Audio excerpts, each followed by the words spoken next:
स्वरूपं कर्मापिते च मधुरं मधुरास्मृतिश्च बुद्धिं प्रबोधय प्रभो मधुबोधशक्तिं विद्यां प्रयच्छ परमं परिभावयामि। नारायणाखिलगुरो भगवन्नमस्ते, नारायणाखिलगुरो भगवन्नमस्ते। समुपस्थित समादरणीय संत वृंद, विद्वद वृंद, भक्त वृंद एवं भक्तमती माताओं,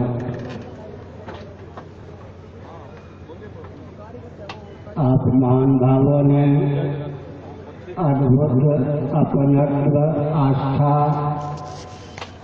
उत्साह और आह्लाद पूर्वक इस भव्य कार्यक्रम का समायोजन किया है। इस कार्यक्रम के समायोजन और संचालन में गुप्त अथवा प्रकट जिन महान भावों का योगदान है, भगवान श्री चंद्रमौलीश्वर की अनुकंपा के अमोघ प्रभाव से उनका सर्विद उत्कर्ष हो, ऐसी भावना है। सज्जनों, 7 नवंबर 1966 के दिन गोपाष्टमी का योग था। बद्रीनाथ से पैदल चलकर उस कार्यक्रम में मैं यहाँ तक पहुँच पाया था। मंच पर पूर्वान्याय गोवर्धन मठ पुरी पीठ के मान्य श्रीमद जगद्गुरु शंकराचार्य श्री निरंजन देव तीर्थ जी महाभाग विद्यमान थे। प्रातः स्मरणीय ज्योतिष पीठाधीश्वर श्रीमद जगद्गुरु शंकराचार्य श्री कृष्ण बोधाश्रम जी महाभाग विद्यमान थे। हमारे पूज्य गुरुदेव स्वामी श्री करपात्री जी महाभाग विद्यमान थे। श्री प्रभुदत्त महाभाग ब्रह्मचारी जी विद्यमान थे। भारत साध समाज के अध्यक्ष विद्यमान थे। जैन समाज से सुशील कुमार जी विद्यमान थे। प्रतीक्षा थी, अपेक्षा थी कि आरएसएस के सरसंचालक महोदय मंच पर दृष्टिगोचर होंगे, लेकिन वे मंच पर दृष्टिगोचर नहीं थे, कहीं आसपास भी दृष्टिगोचर नहीं थे। यह एक ऐतिहासिक तथ्य है और ध्यान रखने की आवश्यकता है। मेरी आंखों के सामने आंसू गैस का प्रयोग किया गया, गोलियों की वर्षा की गई। मैं बहुत पोल पट्टी खोलना उचित नहीं समझता। मेरा पद बहुत गंभीर है, दायित्व भी बहुत गंभीर है। समय की सीमा में एक संकेत मात्र कर देना उचित समझता हूँ। उस समय देश के गृह मंत्री श्री गुलजारी लाल नंदा जी थे। उनकी जानकारी में जो कुछ अनर्थ होने वाला था, बिल्कुल नहीं। उनकी आंखों पे पट्टी डाल करके सारी योजना बनाई गई थी। कांग्रेस के अध्यक्ष कामराज थे। जब दिल्ली की पुलिस ने गोभक्तों पर लाठीचार्ज, गोली के प्रयोग को उचित नहीं समझा, तब कामराज ने दक्षिण से अर्धसैनिक बल बुला रखा था। लाल किला से लेकर यहाँ तक 10 लाख भगवत भक्त गोभक्त विद्यमान थे। मध्य प्रदेश और गुजरात की उन देवियों का मैंने नेत्रों से दर्शन किया है, जिनके अंक में 10-10 महीने के बाल गोपाल विद्यमान थे। किसी ने कल्पना नहीं की होगी कि अश्रु गैस का प्रयोग होगा, गोलियों की बौछार होगी और मंच के नीचे जो दाहक सामग्री रखी गई थी उसमें आग लगाकर मंच को फूंक दिया जाए। वह सब अत्याचार हुआ मुझे बहुत कुछ जानकारी है, मैंने संकेत में किया कहा। 1966 की बात है, 7 नवंबर 1966 की बात है। दूसरे दिन हमारे पूज्य गुरुदेव स्वामी श्री करपात्री जी महाभाग ने जेल की यात्रा की और हम भी 52 दिनों तक तिहाड़ जेल में बंद रहे हैं। उस समय गोवर्धन मठ के पूर्वाचार्य महाभाग पद पर विद्यमान थे श्री निरंजन देव तीर्थ जी। उन्होंने 1966 और 67 में 72 दिनों तक अनशन किया था। गोवंश की रक्षा की भावना से केंद्रीय शासन तंत्र ने श्री जगजीवन राम जी को भेजकर उन्हें आश्वासन दिया था समग्र भारत में संवैधानिक और समव्यावहारिक धरातल पर गोवंश की हत्या का मार्ग अवरुद्ध कर दिया जाएगा, लेकिन वह आश्वासन बिल्कुल झूठा निकला। अब मैं संकेत करना चाहता हूं, सावधान। 7 नवंबर 1966 को आम जनता के हाथ केवल 8 शव लगे थे। सरकारी आंकड़े के अनुसार केवल 8 व्यक्ति मारे गए, लेकिन वस्तुस्थिति यह है कि 800 से अधिक गोभक्तों को मार दिया गया। इसकी जानकारी मुझे अच्छी प्रकार से है। यह अत्याचार तब हुआ जब भारत स्वतंत्र था। यह ध्यान रखने की आवश्यकता है। श्री अयोध्या में राम जन्मभूमि पर निहत्थे राम भक्तों पर गोलियां चलाई गईं। जिस एसपी ने गोली चलाने की आज्ञा दी वो 3 घंटे तक मेरे सामने रो रहा था, शर्मा मेरा क्या होगा। मैंने 15 गो भक्तों को गोली से उड़वा दी। मैंने उससे कहा झूठ बोलते हो। जनता के हाथ 15 गो राम भक्तों के शव आए, तुमने तो उससे 10 गुने राम भक्तों को गोली से भुलवा दी। लेकिन ध्यान रखने की आवश्यकता है, गोधरा कांड भी मेरी आंखों के सामने है।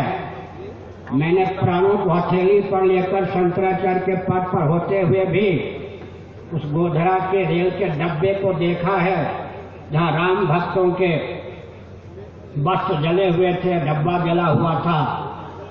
अगर गोधरा कांड न होता तो मोदी जी वहां के मुख्यमंत्री अधिक समय तक नहीं होते, और अगर मोदी जी मुख्यमंत्री वहां के न होते तो केंद्र में भारत के प्रधानमंत्री नहीं होते।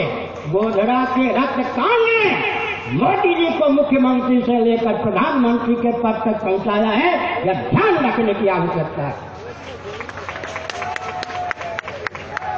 आज सुनिए, एक भारत का व्यक्ति कहता है, राजनीतिक दल का संस्थापक, अगर हमने राम भक्तों को गोली से नहीं उड़वाया होता तो मुसलमानों का अनुग्रह नहीं प्राप्त होता। इतने समय तक उत्तर प्रदेश में राज्य नहीं कर सकता।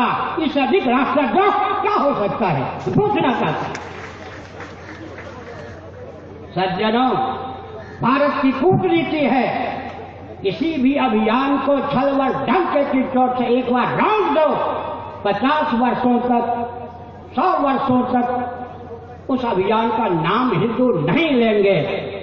तो हमने एक संकेत किया, सज्जनों, हम कैसे कह सकते हैं कि सैद्धांतिक धरातल पर भारत स्वतंत्र है, भारत स्वतंत्र है, घोर स्वतंत्र है, और सैद्धांतिक धरातल पर भारत को स्वतंत्र करने की पुनः आवश्यकता है। मैं एक संकेत करना उचित समझता हूं, सावधान। हमारे पूज्य गुरुदेव स्वामी श्री करपात्री जी महाभाग रुग्ण सरीखे थे। हम महानुभावों को आदेश उनका प्राप्त हुआ, गोरक्षा की भावना से दिल्ली जाओ। धर्म संघ से पैदल यात्रा करते हुए मोरारजी देसाई भारत के माननीय प्रधानमंत्री हैं, उनके भाव का परीक्षण करो, निरीक्षण करो। प्रधानमंत्री के निवास स्थल के बाहर हम लोग खड़े थे। धर्म संघ दिल्ली से पैदल चलकर प्रधानमंत्री की कोठी तक आए थे। 3 महान भाव प्रतिनिधि के रूप में मोरारजी देसाई जी से मिले थे। कौन मोरारजी देसाई, जो कहा करते थे कि भारत के स्वतंत्र होने पर एक कलम की नोट से गोहत्या बंद कर दी जाएगी। उन मोरारजी देसाई ने एक ज्योतिष पीठ के बानी शंकराचार्य, दूसरे पुरी पीठ के बानी शंकराचार्य, तीसरे राम राज्य परिषद के सांसद रह चुके नंदनंदनानंद सरस्वती जी, जो पहले नंदलाल शास्त्री के रूप में सांसद थे, तीनों मोरारजी देसाई से मिले। देसाई जी ने क्या उत्तर दिया? आप महानुभाव इस बात को भूल जाते हैं कि मैं कसाईयों का भी प्रधानमंत्री हूं। समझ गए? कसाईयों का भी प्रधानमंत्री हूं। इसका अर्थ होता है कसाईयों का भी प्रधानमंत्री। इसका अर्थ क्या होता है? समझ गए? हाथी के दांत दिखाने का और खाने को। मैं अधिक समय न लेकर संकेत करता हूं, जब राज सत्ता दिशाहीन हो, भारत के हर राजनीतिक दल को मैं चुनौती देकर कहता हूं, उन भक्तों को श्रद्धांजलि तो देता ही हूं, वो गोलोक में विद्यमान है, वो हंस रहे हैं, आनंद से निमग्न हैं। गाय के नाम पर उनके प्राणों को विहीन किया गया शरीर से, लेकिन उनका आशीर्वाद है, करुण क्रंदन भी है कि हमारे बलिदान को सार्थक करने वाला कोई माई का लाल भारत में जीवित है या नहीं है। हम संकेत करना चाहते हैं सज्जनों। क्या संकेत करना चाहते हैं? हमको हंसी मजाक आप न समझो। हमारी नियुक्ति साक्षात हरिहर के तेज से होती है। चुनाव के माध्यम से हम शंकराचार्य नहीं बनते। एक स्मरण दिलाना उचित समझते हैं। इस कल्प में श्रीमन नारायण से हमारी गुरु परंपरा चलती है। भगवान शंकराचार्य 10वें स्थान पर होते हैं। हम हों या आप हों, हमारी गुरु परंपरा श्रीमन नारायण से चलती है। इस कल्प में हमारी गुरु परंपरा के 1,29,49,49,116 वर्ष व्यतीत हो गए। कोई माई का लाल विश्व में है या कोई तंत्र है फूंक मारकर इस गुरु परंपरा को उड़ा दे? संभव नहीं है। 5-7 मिनट में मैं अपना भाव व्यक्त करना उचित समझता हूं। सावधान। हिरण्यकशिपु जैसा दुर्दांत आतंकवादी आज जिसमें कोई है क्या? ये आतंकवादी आजकल के मच्छर के समान भी नहीं है हमारे सामने। हिरण्यकशिपु जैसा आतंकवादी कोई है? कोई शासक था उस समय माइका लाल विश्व में जो हिरण्यकशिपु के दिशाहीन शासन तंत्र को चुनौती दे सकता हो? देवर्षि नारद व्यासपीठ के पुरोधा ने चुनौती दी। हिरण्यकशिपु की पत्नी कयादू के गर्भ में सन्निहित प्रहलाद को नीति और अध्यात्म का उपदेश देकर चलता फिरता आत्मबम बना दिया देवर्षि नारद ने। यह व्यासपीठ की महत्ता है। किसी प्रधानमंत्री से, सुनिए, किसी प्रधानमंत्री से कोई प्रस्ताव मेरा तो नहीं हो सकता है, आदेश हो सकता है। यह कहा जा सकता है अगर हमारी भावना की रक्षा नहीं करोगे तो हम रसातल में तुम्हें पहुंचाने के लिए पर्याप्त हैं। हमारे साथ गुरुओं का तेज है, हरिहर का तेज है। सुनिए, प्रहलाद ने न तो गाली का प्रयोग किया न गोली का प्रयोग किया। चतुर्दश भोगात्मक ब्रह्मांड में आतंकपूर्ण शासन हिरण्यकशिपु का था, रसातल में पहुंचा दिया। यह है व्यासपीठ की तमस्कृति, यह है व्यासपीठ का आदर्श, यह है व्यासपीठ का दायित्व। उसके बाद डेन जैसा आजकल कोई आतंकवादी है क्या? डेन को समझाया भृगु महर्षि ने, अनसुनी कर दी तो क्या हुआ? पूरी अष्टक से जीव कला को मनोबल से, योग बल से कर्षित करके डेन के शरीर को शक बना दिया था। श्रीमद् भागवत के विद्वान मनीषी इस बात को जानते हैं। डेन का प्रादुर्भाव वैष्णव याग पुष्पेष्टि याग के कारण हुआ था। उसके भुजदंडों में श्री लक्ष्मी और नारायण का तेज सन्निहित था। माता की परंपरा से कालुष्य के कारण वह छिपा हुआ था। योग बल से भृगु महर्षि ने भूदंडों का मंथन करके जैसा राजा चाहिए था भारत को नहीं पूरे विश्व को, जैसी रानी चाहिए थी प्रकट करके दिखा दिया। हम राजा बनाना जानते हैं, हम रानी देना जानते हैं, किसी प्रधानमंत्री के मोहताज नहीं होते, किसी प्रधानमंत्री से हमारी कोई मांग नहीं होती है। आगे चलिए, वशिष्ठ जी ने क्या किया? रावण के आतंक के सामने कौन टिक सकता था? दूसरा कोई शासक से चुनौती देने वाला नहीं था। व्यासपीठ के पुरोधा वशिष्ठ जी ने, विश्वामित्र जी ने, अगस्त्य जी ने व्यूह रचना की, भगवान राम भद्र को प्रकट करके दिखा दिया। सज्जनों, गोवंश की महिमा, जिनको हम निरावरण पर ब्रह्म परमात्मा कहते हैं, सच्चिदानंद स्वरूप सर्वेश्वर के जो अवतार होते हैं, वे श्री राम कृष्ण भी गोमूत्र का सेवन करते हैं, गोबर से अंगराग करते हैं, गोबर का प्राशन करते हैं। इस सभी गोवंश की महिमा क्या हो सकती है? आगे चल के देखिए, व्यास जी ने देखा कंस का, दुर्योधन का राज्य, उन्होंने योग बल से युधिष्ठिर जैसे धर्मात्मा को प्रकट किया, साक्षात निरावरण परब्रह्म परमात्मा श्री कृष्ण चंद्र को अभिव्यक्त किया, जैसा शासक चाहिए था विश्व को युधिष्ठिर के रूप में प्रदान किया। आगे आइए, कलिकाल में हमारी व्यास गति भी दिशाहीन हो गई थी, बौद्धों के हाथ में चली गई थी, हमारा शासन तंत्र भी बौद्धों के हाथ में चला गया था। लेकिन भगवत पाद शंकराचार्य महाभाग ने, कुमारी भट्ट महाभाग ने ऐसी स्वस्थ रचना की, धर्मराज युधिष्ठिर के वंश में प्रकट सुधन्मा का हृदय शोधन किया, सार्वभौम सनातन सम्राट के रूप में सुधन्मा को अभिव्यक्त किया, चारों धामों में चतुष्पीठ की संरचना कर धर्म नियंत्रित पक्षपात विहीन शोषण विनिर्मुक्त सर्वतत्व सनातन शासन तंत्र की स्थापना की। जिन्होंने भगवत पाद शिवावतार शंकराचार्य महाभाग ने।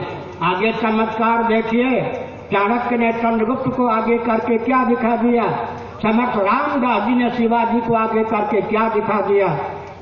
5-7 मिनट हम आपका लेना चाहते हैं, स्वयं अपना देना भी चाहते हैं। 2 टूक शब्दों में अगर कहें तो अंग्रेजों की कूटनीति का मारा हुआ भारत है। अगर भारत को भारत के रूप में स्थापित करना है तो अंग्रेजों की कूटनीति पर पानी फेरने की आवश्यकता अवश्य है। सन 1846 तक गांधार, काबुल, जिसको अफगानिस्तान कहते हैं, उसके सम्राट कौन थे? आगरा से लेकर गांधार, काबुल, अफगानिस्तान तक पंजाब के राजा रणजीत सिंह जी का शासन था। जम्मू कश्मीर भी उसके अधीन। अंग्रेजों ने छल व डंके की चोट से काबुल को भारत से पृथक किया। उसके बाद उन्होंने बर्मा को भारत से पृथक किया। उसके बाद उन्होंने लंका को पृथक किया भारत से। उसके बाद भारत से 2 पाकिस्तान को पृथक किया, जिसका एक नाम पाकिस्तान और दूसरा नाम बांग्लादेश है। स्वतंत्र भारत को भी अपने चंगुल से मुक्त नहीं होने दिया। मैं प्रश्न चिन्ह उपस्थापित करना चाहता हूँ, क्या शिक्षा की नीति हमारी सनातन संस्कृति के अनुसार है? क्या रक्षा की प्रणाली हमारी अपनी सनातन संस्कृति के अनुसार है? क्या कृषि गोरक्ष वाणिज्य के प्रकल्प हमारी अपनी सनातन संस्कृति के अनुसार है? क्या सेवा के प्रकल्प हमारी संस्कृति के अनुरूप है? क्या भारत के संविधान की आधारशिला सनातन संस्कृति है? जबकि दर्शन, विज्ञान और व्यवहार तीनों धरातल पर सनातन वैदिक आर्य सिद्धांत अकाट्य है, कोई चुनौती नहीं दे सकता। एक संदर्भ, गाय के रूप में पृथ्वी देवी प्रकट थी। श्रीमद् भागवत चतुर्थ स्कंध अध्याय 18 श्लोक 3, 4, 5। क्या कहा गौ माता ने? राजन, पृथ्वी जी को प्रबोधित करते हुए गौ माता ने, पृथ्वी के मूर्त रूप गौ माता ने कहा, राजन, वैदिक महर्षियों के द्वारा चिर परीक्षित प्रयुक्त उपायों को तात्पर्य कर दो, विकास को परिभाषित और क्रियान्वित करता है, उसके सारे प्रकल्प मिथ्या हो जाते हैं। अभी मैं श्री अयोध्या गया था, रामलला तंबू में। इससे अधिक दर्दनाक स्थिति क्या हो सकती है? भारत के मुस्लिम तंत्रों, सावधान, एक संकेत करना चाहता हूं। क्योंकि जगत गुरु का अर्थ होता है पूरे विश्व का गुरु। सुनिए, विभाजित भारत में 3 मुसलमान सज्जन अब तक भारत के राष्ट्राध्यक्ष बनाए जा चुके हैं। एक मुसलमान सज्जन भारत के उपराष्ट्रपति हैं। इस आदर्श को क्या बांग्लादेश प्रस्तुत कर सकता है? क्या अभी बांग्लादेश में मंदिर हमारे नहीं तोड़े जा रहे हैं? आंखों की धूल झोंकने की आवश्यकता नहीं है। बांग्लादेश में हमारे मंदिर नहीं तोड़े जा रहे हैं क्या? मैं संकेत करना चाहता हूं, चाहे बांग्लादेश हो, चाहे पाकिस्तान हो, चाहे अरब राष्ट्र हो, किसी ने हमारे प्रति इतना अपनत्व का परिचय दिया? हमारी यह उदात्त भावना है, हमारी यह उदारता है। अब तक 3 मुसलमान सज्जनों को हमने राष्ट्रपति का पद दिया है। एक मुसलमान सज्जन अभी उपराष्ट्रपति के पद पर हैं। बीपी सिंह के शासनकाल में एक मुसलमान सज्जन को भारत ने गृह मंत्री का पद दिया। उनकी बेटी जम्मू कश्मीर में आज शासन कर रही हैं। नरसिंह राव जी के शासनकाल में एक मुसलमान सज्जन को सुप्रीम कोर्ट का मान्य मुख्य न्यायाधीश का पद दिया गया। अनेकों मुसलमान सज्जन राज्यपाल हैं, मुख्यमंत्री हैं, राजदूत का काम कर रहे हैं। लेकिन भगवान श्री कृष्ण का संदेश मैं सुनाना चाहता हूँ। ये अर्जुन, जो उदारता अपने अस्तित्व आदर्श को विलुप्त करने के लिए बाध्य करे, वो उदारता नहीं। उदारता के नाम पर हृदय की तुच्छ दुर्बलता है। शुद्धन हृदय दौर्बल्यम चक्रोतिष परम तप। और एक संस्मरण सुना दूं। भारत, ध्यानपूर्वक सुन रहे हैं ना, यह दिल्ली है ना, दिल्ली इतिहास पढ़िए। दिल्ली में जनसंघ का शासन था। केंद्र में इंदिरा गांधी प्रधानमंत्री थी, कांग्रेस का शासन तंत्र था। तिहाड़ जेल में हमारे पूज्य गुरुदेव धर्म सम्राट स्वामी करपात्री जी महाराज को मरवाने की भावना से 24 घंटे पहले खूनी कैदियों को बेरी हथकड़ी से मुक्त करके संतों पर आक्रमण करने की योजना बनाई गई। हमारे कुछ लाडले संतों ने हमारे पूज्य गुरुदेव के शरीर को ढकने का प्रयास किया। लोहे के सलाख के छत क्या अग्रिम भाग पूज्य गुरुदेव स्वामी करपात्री जी महाभाग के आंख में चुभोए गए। सन 1982 में उस आंख की वेदना के कारण पूजन के पश्चात समाधिस्थ होकर हमारे पूज्य गुरुदेव ने शरीर त्यागा। यह इतिहास आपको स्वतंत्र भारत का बताता हूँ। कैसे माना जा सकता है कि भारत सैद्धांतिक धरातल पर स्वतंत्र है? पूज्य गुरुदेव की आंख में जो पीड़ा थी मैं जानता हूँ, और उन्होंने उस पीड़ा की दशा में ही समाधिस्थ होकर देह त्याग किया है। उसको मैं भूल सकता हूँ क्या? मैं उनका शिष्य हूँ। और मैं संकेत करना चाहता हूँ सज्जनों, हम किसी शासन तंत्र से कोई अपेक्षा नहीं रखते। हम 2-3 बिंदु देते हैं, उस पर विचार करें। अभी केंद्र में भाजपा है। श्री राम जन्मभूमि के नाम पर और गाय के नाम पर भाजपा आई है। सारा इतिहास मुझे मालूम। सारी योजनाएं वृंदावन में बनती थी। इन एमएलए एमपी को कुछ नहीं पता है। सारी योजना वृंदावन में बनती थी। बनाता कौन था? मैं संकेत करता हूँ, स्वामी वामदेव जी महाराज न होते और अंदर से मेरी प्रेरणा न होती तो क्या होता? समझ गए ना? राम जी के नाम पर ये आए हैं। कौन? भाजपाई। और किसके नाम पर आए हैं? गाय के नाम पर आए हैं। उनको अंगूठा दिखाने का प्रयास न करें। और मैं एक संकेत करता हूँ, अभी भाजपा को अवसर है, उचित शोधन अपना कर ले तो कांग्रेस और भाजपा के अनुगामी दल अपना शोधन करने के लिए बाध्य होंगे। अगर भाजपा भी अपना अपेक्षित समय की सीमा में शोधन नहीं करती है तो किसी भी शासन तंत्र को हम सहेंगे नहीं। फिर जो हमारा प्रचंड रूप आचार्य का होता है। शंकराचार्य कौन होते हैं जी? महंत मंडलेश्वर होते हैं। शंकराचार्य का अर्थ होता है शासकों पर शासन करना। शंकराचार्य का अर्थ होता है शासकों पर शासन करना। इस बात को भूल जाए सरकार कि शंकराचार्य कोई क्या होते हैं? महंत होते हैं, मंडलेश्वर होते हैं, पुजारी होते हैं। महंत बहुत ऊंचे, पुजारी बहुत ऊंचे, मंडलेश्वर बहुत ऊंचे। इस बात को सरकार न भूले। शंकराचार्य का दायित्व होता है, क्या दायित्व होता है? शासकों पर शासन करना। बहुत व्याख्या न करके मैं प्रश्न करता हूँ, अगर गुरुगद्दी की व्यासपीठ की परंपरा की उपयोगिता इस 21वीं शताब्दी में लग गई तो मैं अंग्रेजों से पूछना चाहता हूं, इस 21वीं शताब्दी में रॉकेट, कंप्यूटर, एटम, मोबाइल के युग में अपने यहाँ विक्टोरिया से भी अधिक समय से एलिजाबेथ को क्यों पाल के रखा है? बताओ, समझ गए ना? हमारे यहाँ 70 वर्ष पूर्व राजतंत्र को मानवता के लिए अभिशाप, प्रगति के लिए अभिशाप घोषित करके विलुप्त करने वाले अंग्रेजों, तुम्हारे छाती पर यह प्रश्न है, तुम अपने यहाँ 21वीं शताब्दी में रॉकेट, कंप्यूटर, एटम, मोबाइल के युग में विक्टोरिया से भी अधिक समय से एलिजाबेथ को क्यों पाल के रखे हो? भगवत पाद शंकराचार्य महाभाग, इन्होंने अपने कर कमलों से पुनः द्वारकाधीश को प्रतिष्ठित किया।